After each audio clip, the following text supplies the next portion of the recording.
नमस्कार दोस्तों, स्वागत है आपका हिंदी स्टूडियो यूट्यूब चैनल पर। आज अलंकार की परिभाषाएं देखेंगे, अलंकार के बारे में जानकारी प्राप्त करेंगे।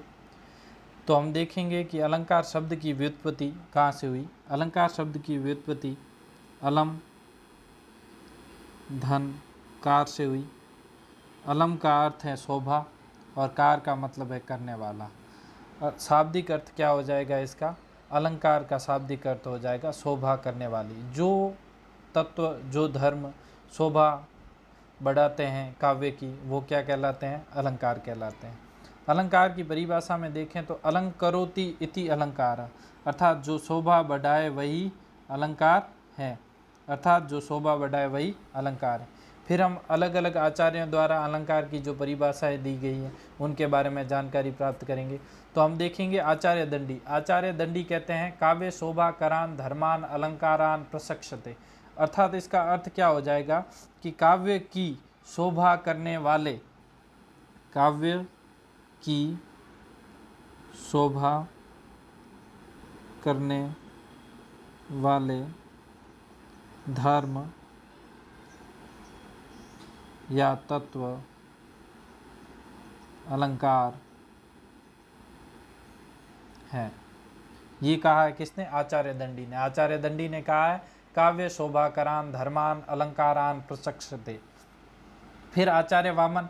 तो आचार्य वामन क्या कहते हैं? काव्य शोभाया कर्तारो धर्मा गुणा तद अतिशयता हेत स्तव अलंकारा।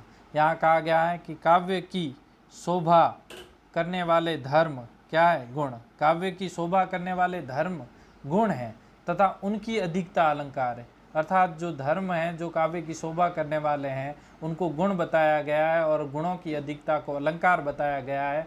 अलंकार गुणों के उत्कर्ष के हेतु अर्थात साधन है। और अलंकार क्या है? गुणों के उत्कर्ष के साधन है, गुणों में उत्कर्ष लाने का साधन है। तो क्या कहा है आचार्य वामन ने? काव्य की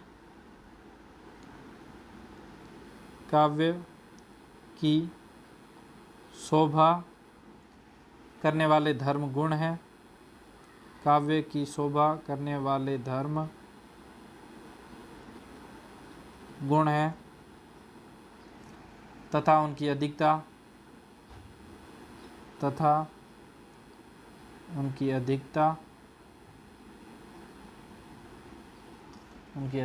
अलंकार हैं।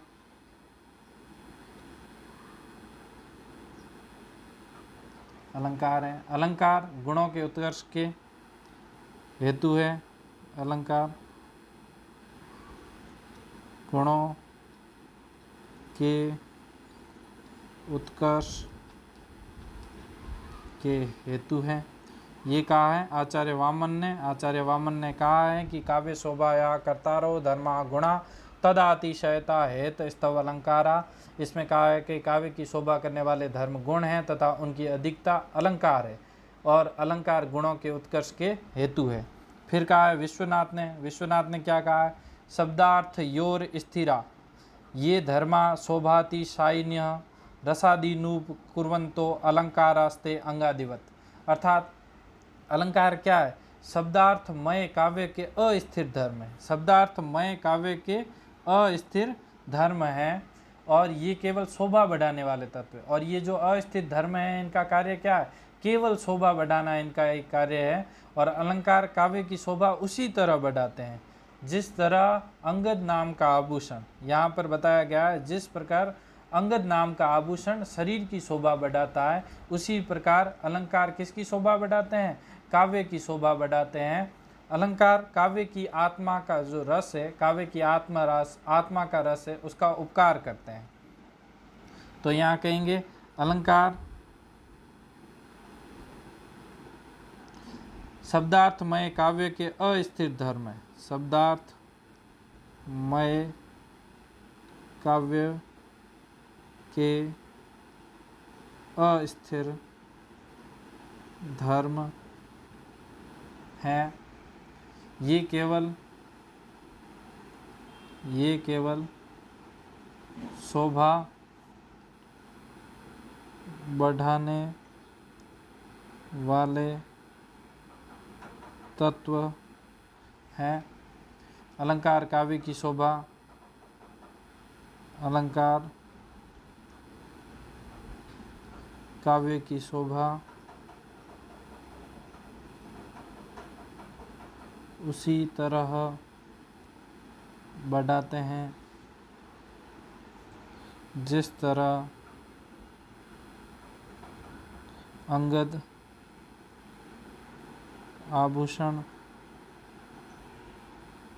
शरीर की शोभा बढ़ाता है। अलंकार काव्य की आत्मा या अलंकार काव्य के रस का उपकार करते हैं। फिर देखेंगे अग्नि पुराणकार। अग्नि पुराणकार क्या कहते हैं? अलंकार रहिता विधवेव सरस्वती। अलंकार रहित कविता विधवा के समान है। अलंकार रहित कविता विधवा के समान है। अलंकार रहित कविता विधवा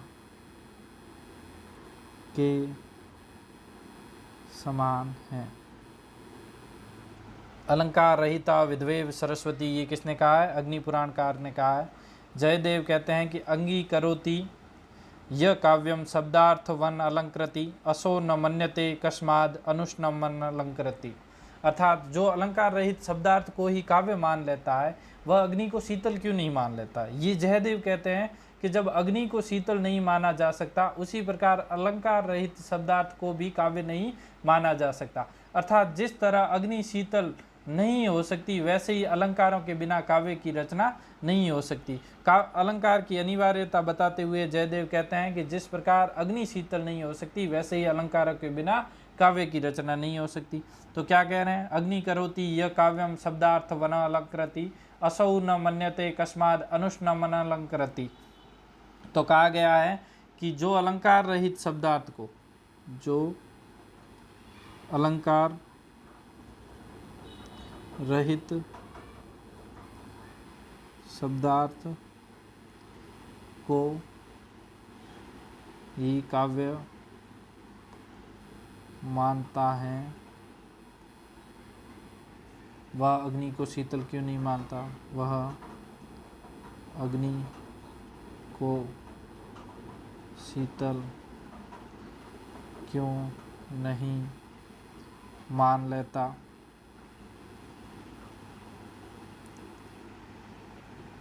अर्थात जिस तरह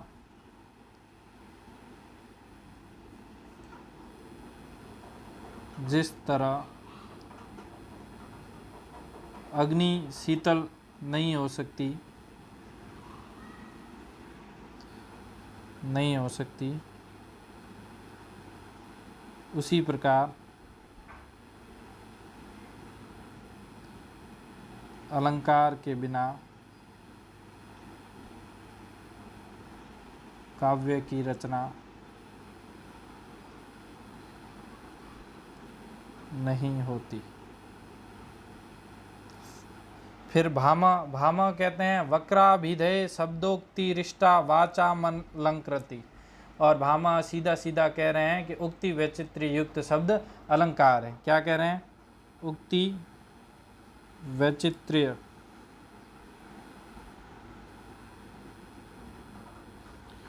युक्त शब्द अलंकार है। अर्थात जिस शब्द में उक्ति वैचित्र्यता पाई जाती है वह अलंकार है। और भामा की एक और परिभाषा है जिसमें कहा है न कांतमपि निर्भूषम विभाति वनिता मुखम। जिस तरह सुंदर होने पर भी स्त्री का मुख बिना आभूषणों के शोभा को प्राप्त नहीं होता, उसी तरह काव्य भी बिना अलंकारों के शोभा को प्राप्त नहीं होता। क्या कहते हैं भामा? न कांतमपि, जिस तरह सुंदर होने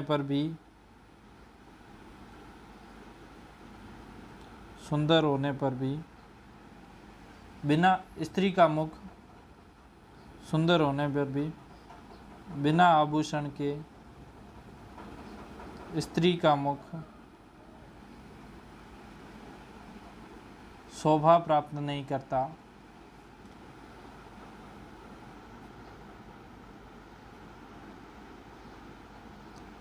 उसी प्रकार काव्य भी बिना अलंकारों के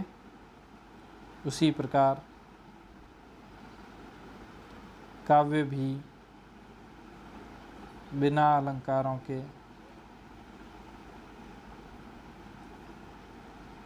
शोभा प्राप्त नहीं करता।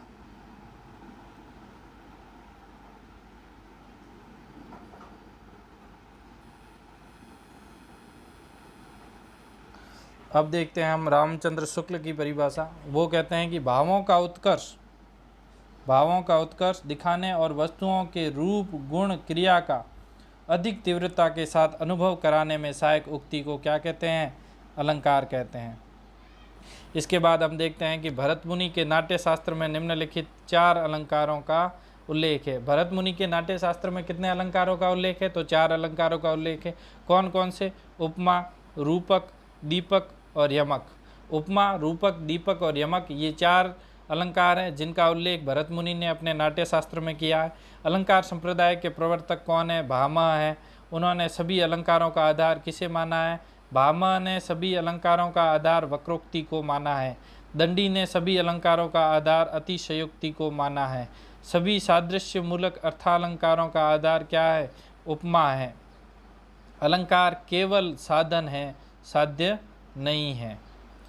और इसके बाद हम देखते हैं अलंकार के भेद या अलंकार के प्रकार। तो शब्दालंकार, अर्थालंकार, उभयालंकार। अर्थालंकार के फिर 7 भेद हैं, जिसमें सादृश्य मूलक, वैषम्य मूलक, निषेध मूलक, गूढ़ार्थ प्रतीति मूलक, तर्क मूलक या न्याय मूलक, क्रम या श्रृंखला मूलक, कारण कार्य संबंध मूलक।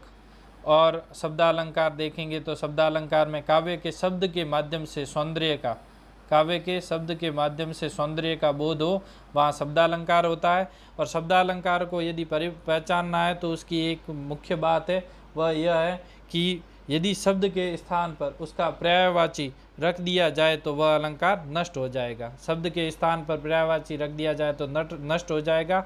जैसे कि हम देख सकते हैं कि कनक कनक ते 100 गुना मादकता अधिकाई। अब कनक की जगह सोना रख दें तो ये पूरा का पूरा अलंकार नष्ट हो जाएगा। और शब्दालंकार के 8 भेद हैं: अनुप्रास, यमक, श्लेष, पुनरुक्ति प्रकाश, पुनरुक्त वदाभास, वीप्सा, वक्रोक्ति और चित्रालंकार। इससे आगे हम अलंकार पढ़ेंगे कल।